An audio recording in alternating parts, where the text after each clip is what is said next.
Now, you can't imagine an unpleasantness like that happening to Sebastian, can you? No, I can't. No. Sebastian has charm. Such charm. Of course, you haven't known him as long as I have. How long have you known him, Anthony? I was at school with him. You wouldn't believe it, but in those days, people used to say he was a little bitch. The rest of us were constantly being beaten in the most savage way on the most frivolous pretext, but never Sebastian.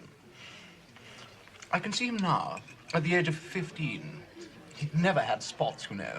Boy Mulcaster was positively scrofulous, but not Sebastian. Or did he have one rather stubborn one at the back of his neck? Yes, now I think of it, he did. Narcissus with one pustule. You know, he and I were both Catholics, so we used to go to Mass together. He used to spend such time in the confessional, I used to wonder what he had to say. Because he never did anything wrong. Never quite. At least, he never got punished. Perhaps he was just being charming through the grill. I told Cocktail all about you. He's absolutely agog. You see, my dear Charles, you are that very rare thing. An artist. But who recognizes you? The other day, I told Sebastian that you drew like a young Angre. And do you know what he said? Yes. Aloysius draws very prettily, too, but of course he's rather more modern.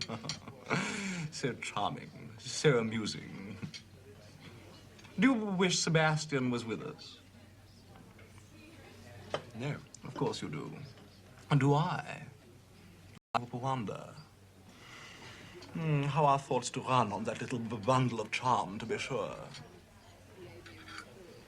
I think you must be mesmerizing me, Charles.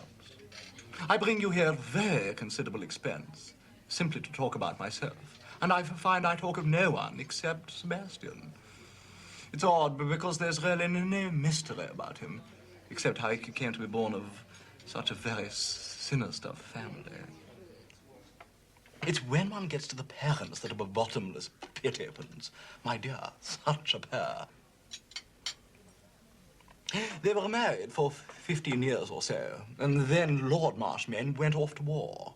He never came back, but formed a connection with a highly talented dancer. Why doesn't she divorce him? Because she's so pious.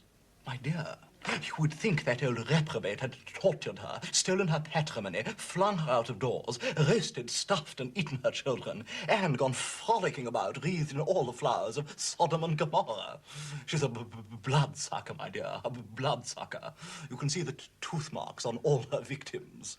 It's witchcraft. There's no other explanation. So you see, we mustn't altogether blame Sebastian. For what? For seeming a little insipid. But then, of course, you don't blame Sebastian, do you, Charles? With that very murky background, what could he do except set up as being simple and charming? Particularly as he isn't very well endowed in the top story. We couldn't claim that for him, could we, Charles? Much as we love him. Tell me candidly, have you ever heard Sebastian say anything that you have remembered for more than 5 minutes? You know, when I hear him talk, I'm reminded of that nauseating picture, Bubbles. Conversation should be like juggling. Up go the balls and plates, up and over, in and out, glittering in the footlights. But when dear Sebastian speaks, it is like a little sphere of soapsuds drifting off the end of an old clay pipe, full of rainbow light for a second, and then, fit, vanished, with nothing left at all. Nothing. Shall we go, Anthony?